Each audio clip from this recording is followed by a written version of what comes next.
Girl, it did not go well. So I just followed their formula. I followed their formula. That was a disaster. Because it didn't speak to me. It had nothing to do with me. And then I realized I don't think I could be in the writer's room. You just have to be fearless and go after what you want. Not let anyone else's work influence yours. You have to know yourself as an artist. Like, know who you are. Hello, folks, and welcome back to SHEcago Talks. This is a very special series where we highlight women in Chicago who are making notable strides and impact in their respective fields. I'm your host, Kiera, and shout out to our show's producer, Jovan. Let's give it up for our talk today, y'all. Yay! So let's jump right on in with our guest for today. I'm very excited, as always, for the women that we invite onto our platform. So without further ado, here is Vici Howard. Vici, hello. Hello. I am so honored, so glad to be here. Thank you Thank for the you. invitation. Thank you for the We're invitation.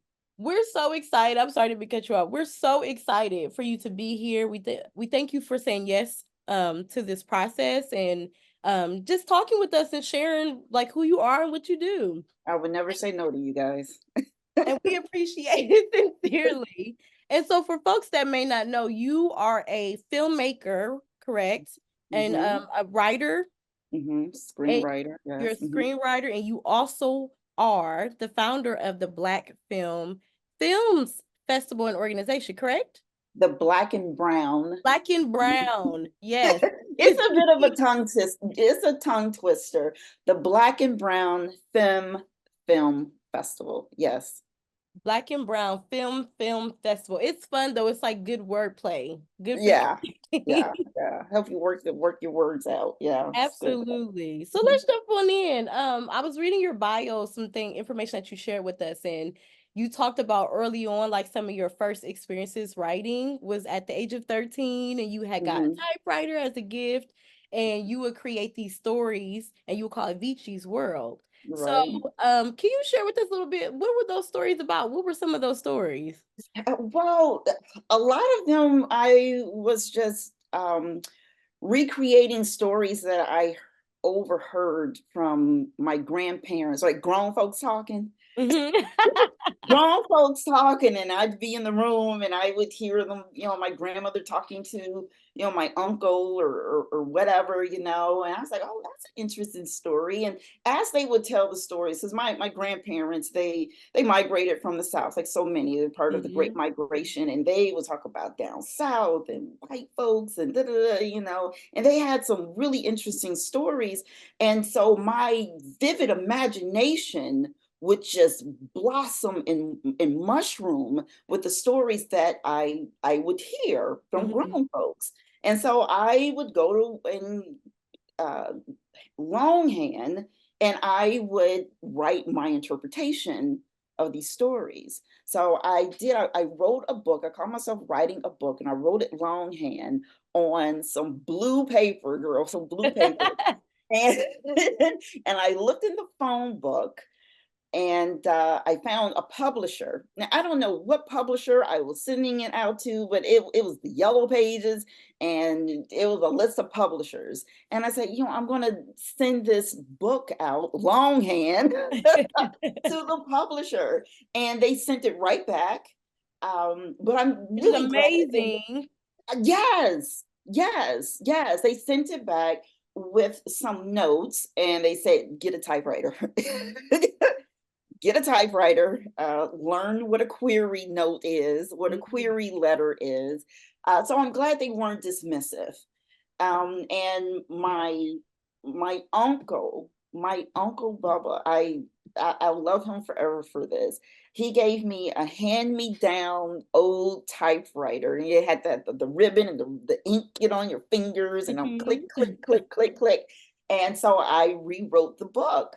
And I sent it off. It was rejected, but that was my introduction into writing. But yeah, all my stories, I they're just a copy of everything I heard from grown folks, Right. talking. Yeah. I love that. And how has that experience like still and how is it still influencing how you make or create work now? Which part? The which part? The Well, listening like to my.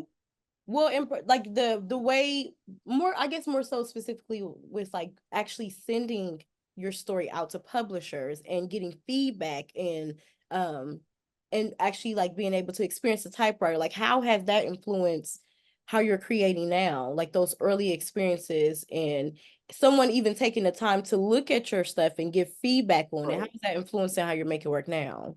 Yeah. Well, what I didn't realize then, um, when I would write the stories, I always saw them as a movie. But back then, I didn't know that it was really screenwriting is what I was Right. interested in. Hmm. Yeah, I thought, oh, you just write a book, but I didn't realize, oh, this is screenwriting. Yeah, Yeah, right.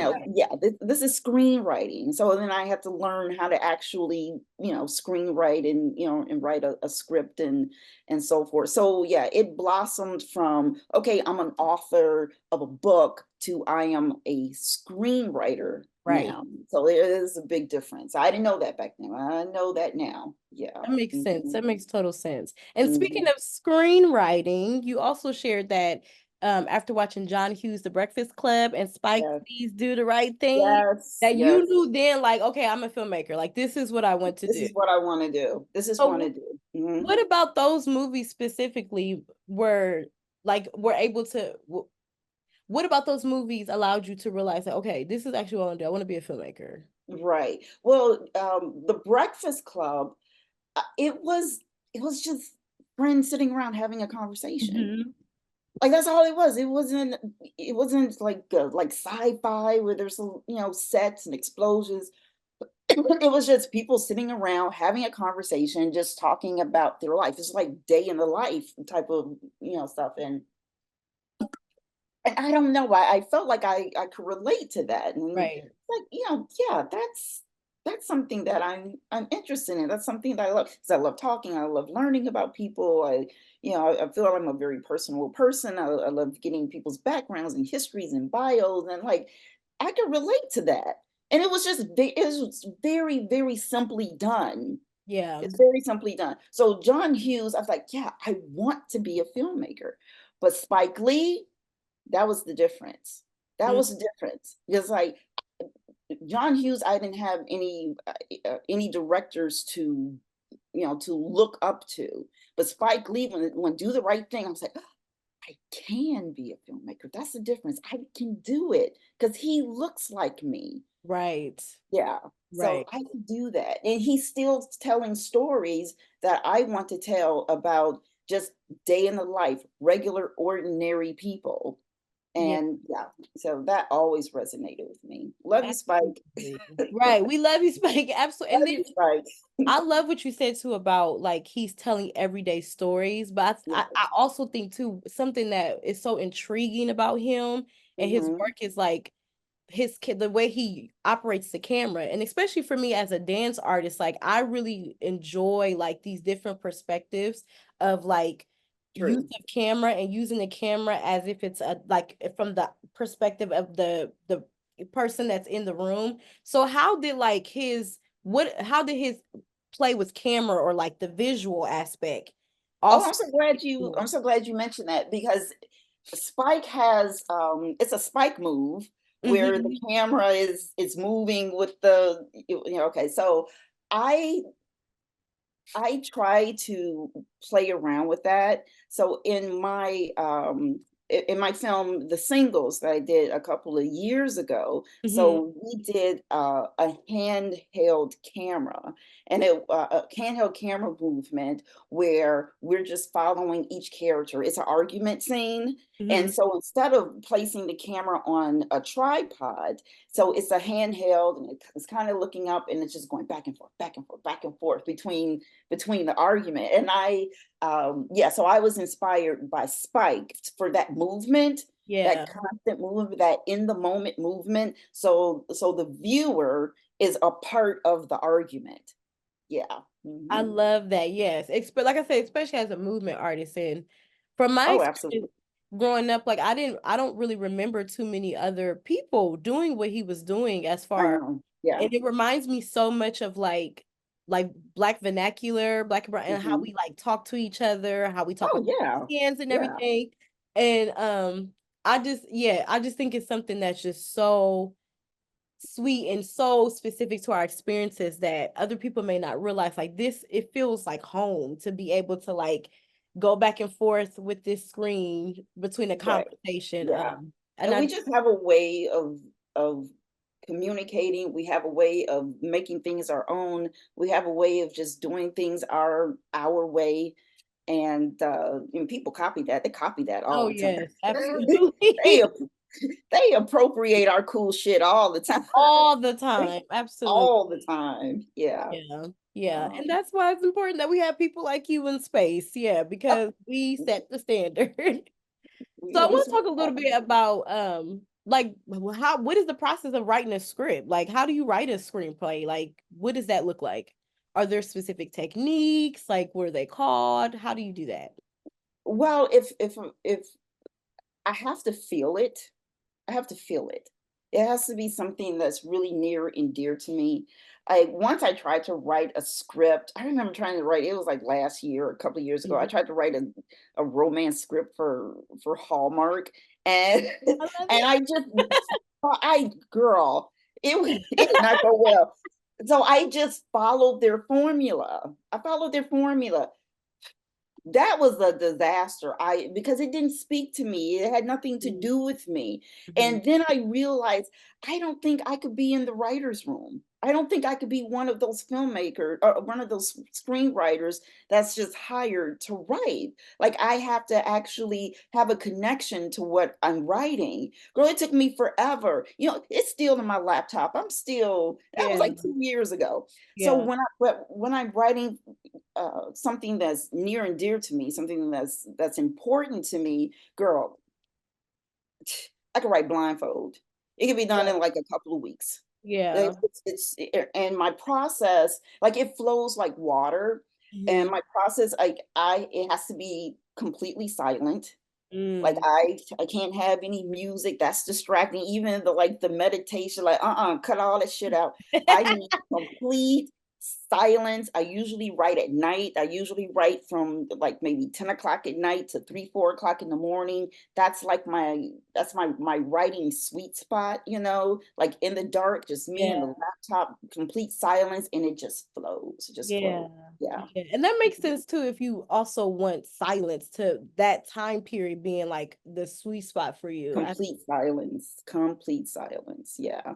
And Yeah. what's like for you, like when you start writing screenplays, what was like the difficulty or difference between writing like for a book or like for, like as like that type of author versus like, okay, now I'm writing screenplays. Like what was the difference that you saw in the approach to writing for that? Well, I think screenplays are a lot easier than Okay. writing books Mhm. because you're basically it's heavily dialogue based, whereas writing books you have to the scenery and and all that stuff. But writing scripts is more dialogue based. So it's the conversation, and I'm very dialogue, like conversation driven. Yeah. And so it's important that the characters have really good dialogue, really good energy, back and forth. So yeah, so it's definitely different and it's easier. I It's think easy. it's easier writing a screenplay than it is to, because I see it as a movie Right, already. right. Like the You're already movie is already there. yeah. Like books, it's like all that fluff and you know Yeah. Yeah, it makes sense. And Yeah, how it was speaking of yeah, dialogue. I'm sorry. No, I'm sorry. Speaking of dialogue, how much room do you give your actors like when you are creating a film? How much room do you give them to like improvise off the script? I im Improv is number 1. All of my actors, they have to be comfortable with improv. Mhm. The script for me as a director, the script is simply a map. It's Mm. just a roadmap to where I want to Like an go. outline, yeah. Yeah, it's just an outline, it's just a roadmap. um, so when I hire an actor, it's important that they have improv experience, Mhm. because I basically throw the script away. I said, you know what it's about? You know what we're trying to do? You know what feelings we're trying to portray? Okay, forget the script. You Yeah. know, because it could be so stiff trying to remember every single word. I'm like, Okay. yeah. It's like, how would you do it? And a lot of the actors, they even feel relief, like, oh my God, yes, I would never say it like this, but Yeah. I'll say it like that. And Yeah. so I feel you get a more natural reaction when you allow the actor to just bring in their personality Yeah. and how they naturally speak, and how they naturally present themselves, instead Yeah. of trying to channel this imaginary character.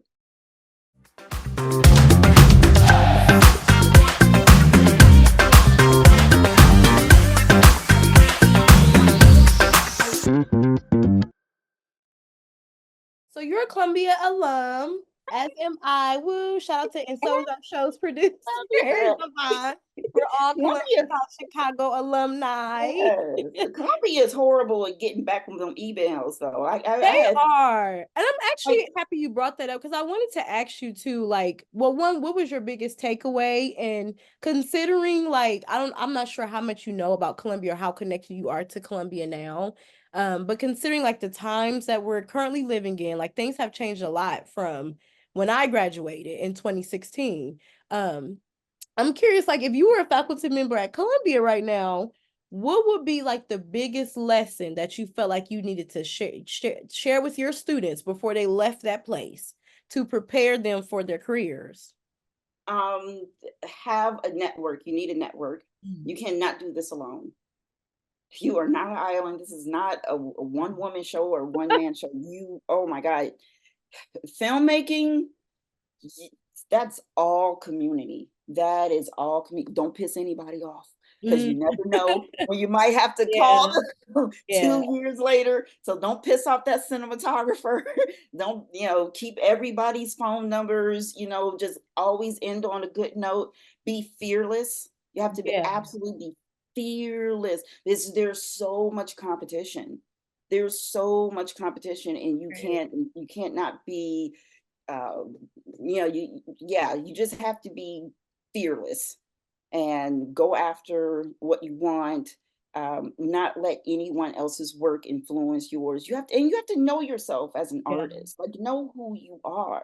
Like, other artists, they can have an influence, but I think every artist has to bring their soul into a project and not just mimic what someone else does. absolutely.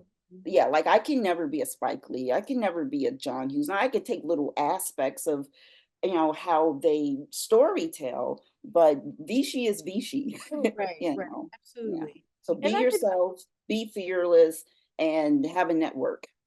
absolutely. Mhm. And I can imagine it being like, which in terms of like thinking about your own organization, if there being more stipulations and difficulties for women in film, like from my interpretation, I feel like it's somewhat of a like male dominated field. Do you feel that same way? Yeah, I mean, there are film festivals that are geared specifically for women, and we love those film festivals, and Mhm. thank you so much. But some of the larger film festivals, I still feel it still leans towards men and minorities, or LGBT or whatever. Like, we're just a checklist. It's a quota. Okay, how many women do we have? Check. Okay, we have a movie about women. How many Q do we have? Okay, one. Check. It's like that. Like, it's like a Yeah. quota or something like that. But it's not for us Right. specifically. It's not for us. Yeah. Right. I love that you brought that up too, because I've been having an issue lately in the past few years with the word inclusivity. Because Yes. not because I don't believe in it, but because I feel like it's not really an inclusive space if you're just treating us like a check as a Yeah. quote or a check off. And I feel like these spaces, we have to acknowledge our differences and celebrate them and make Mm-hmm. room for our experiences. And that's how you create true inclusivity. So Mm-hmm. I love that you brought that point up. Mm-hmm. And speaking of, so let's jump in and talk about your organization, the Black and Brown Films, right? My And favorite topic. the best topic. And My favorite topic. yeah, and just thinking about what you were sharing with like, that these the bigger film festivals that they're still specifically for dominantly for men and stuff like that, And white men. and White white men. men White specifically, men. absolutely. Mm-hmm. And Mm-hmm. when I was reading the description of the organization, you talked too about there being these like very expensive um submission fees and stuff like that, and Ridiculous. that being Yeah. a big push to start this organization. Can you talk about that a little bit? Like, what is this for those who may not know? Like, what is the whole process of submission fees? Why do you feel like they're expensive? And how does that like negatively affect the artists who are trying to participate and get their work out there?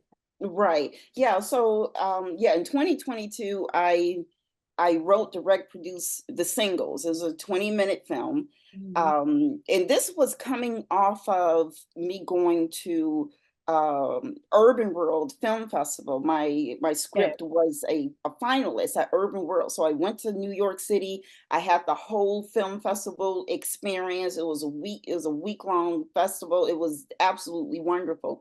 So I'm thinking in my head, I am an Urban World alum. I'm getting in. Right. I'm gonna get it. I was rejected by them and 20 other festivals. Yeah. I was out of over $700 in submission fees that I was out of because it adds up. Mhm. $50 here, $70 here, 30. And you know, you try to do the early bird special, which is like maybe 30 bucks or what, but it adds up. Adds It up. adds up. So $700 in submission fees. And I didn't get into not one festival. And this is my thing. This is the politics that they don't tell you. They know good and well they are not going to program a 20-minute film. They Right. know that.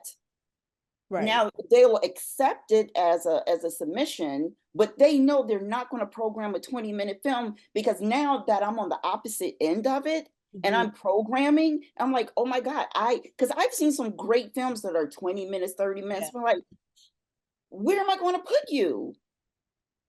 Like, where am I going to put you? Yet they still take our money though. Right. So when I started the film festival, the Black and Brown Film Festival, I'm like, I'm not the only one. I'm not the only filmmaker that's going through this. There's just writing checks after checks after checks and not getting into film festivals. And especially for um, minority filmmakers who are, because we're more likely to have gig work, you know, or Yeah. part-time work. That adds up. $50. Am I Yeah. going to put that Absolutely. on a film festival submission, or am I going to pay my light bill? Absolutely. Yes. I'm going to pay my Verizon bill, you know? And so the access, you know, a lot of us don't have access to $50, $50, $50, $50 going, like there are hundreds of film festivals Mhm. that, you know, that might fit into that criteria. Who's going to keep paying for that? So you submit for what, 30, 40 festivals hoping you can get into one? You know, you could take that money and go rent a freaking theater and four wall your own damn movie. Absolutely. You know? Absolutely. Yeah. Absolutely. Yeah. Yeah. Yeah. So it was really important that it was submission free, you know, that they still have these filmmakers still have an avenue of showcasing their film. Because I know there's plenty of ways that they can showcase it. They can put it on YouTube and you could do Vimeo. But a filmmaker, you want that theater, that theatrical 400-foot screen. You want the theatrical experience of Yes. seeing your film, you Yes. know? And so that's why it was important to me to, you know, not charge them, but still allow them to have that experience Right. that every filmmaker wants, is to see it on the big screen. You got your popcorn, you got 100 other people. Like, Yeah, you got people in community with you to support you. you want your community. You Absolutely. do. Hmm. Absolutely. Thank you for that. And so for those who may feel like, okay, well, you have a submission free organization. How are you supplementing like funds to produce these?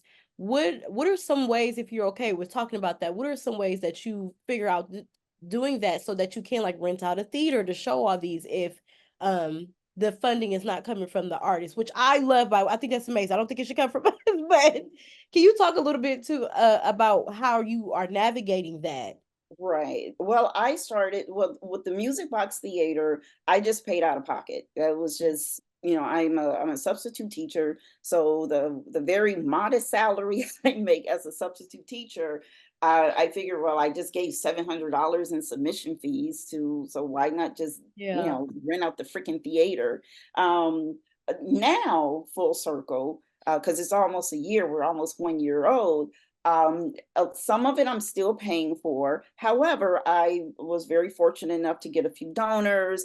Mhm. I got a micro grant, so that helped a lot. I put on fundraisers. That helps. So yeah, there's a lot of fundraising grants. I have 8 pending grants, so fingers crossed, fingers Yeah, figure. crossed. Listen, I under Vici, when I tell you understand, I feel like half of my career is writing. Yes, writing those. It's exhausting. It's It is like I exhausting. just give us the money. Give it. It's our things Yeah, anyway. just Just give please, it to just us. please.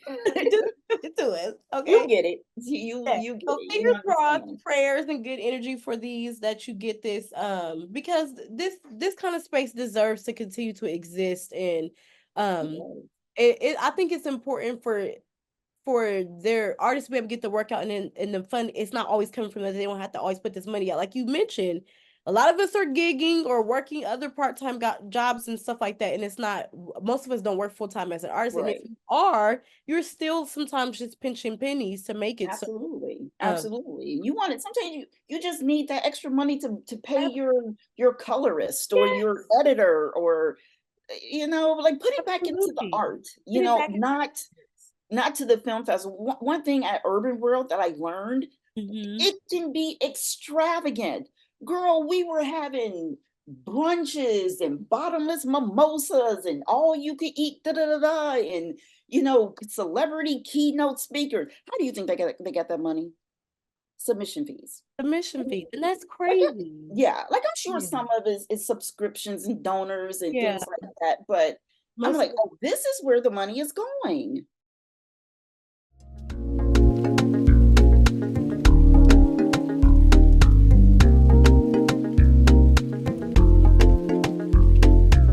before we end and before we wrap up, I do want to do like one or two questions, like fun Yeah, questions.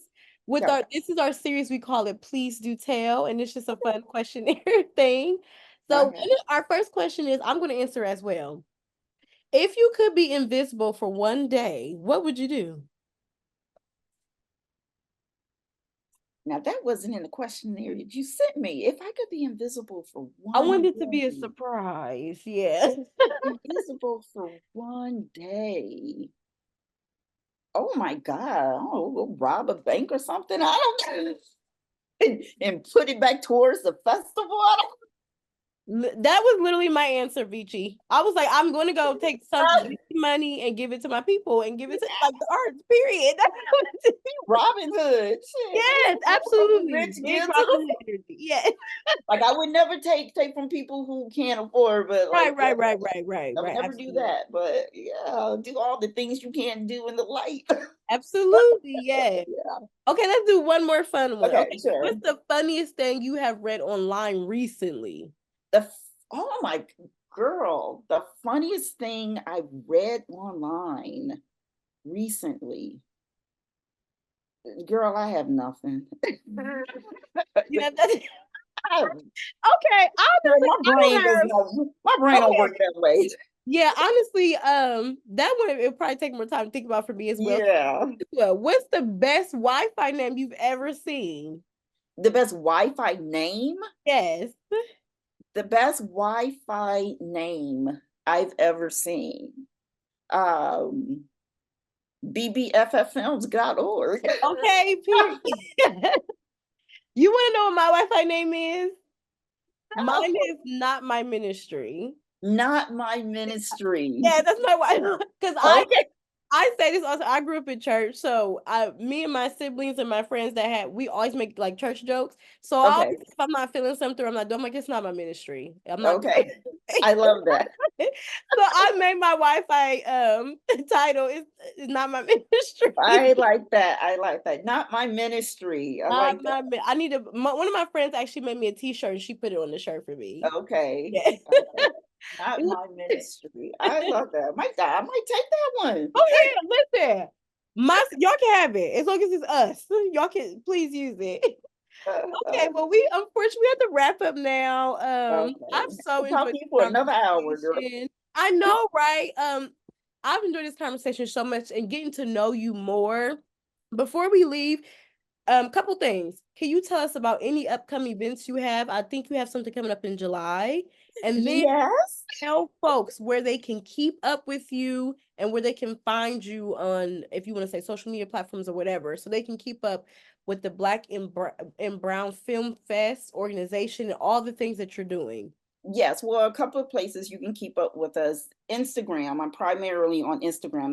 That's my social media of choice. So that's black underscore and underscore brown underscore film underscore film underscore and that's Instagram. And then also our website. You can always go to our website for updates, www.bbffilms.org. But I usually post on Instagram first. So for the updates is Instagram. Yeah. And you have an event also in July coming up. July is the film festival. Is That's the the actual film festival. July. I'm sorry, July 13th, and that's at the Logan Center of the Arts. University of Chicago's That's our right. partner. They're our partner. So That's thank you so much. awesome. We didn't get a chance to talk about that, but that is so awesome that you have that relationship. I'm so happy that they chose us. Like Yes. truly humbled. And yeah, so that's 915 East 60th Street, University of Chicago, July 13th. It's a one-day festival, 12 to 5. 12 to 5. So yeah, come on out. And Come on we're out. definitely going to try to see if we can get over there and shoot the event and put something on our platform so people who can't come, they can still see what's going on and keep up with you. I want to say again, thank you so much from the bottom of my heart, Vici. This has been an Thank awesome you. conversation. They always go by too fast.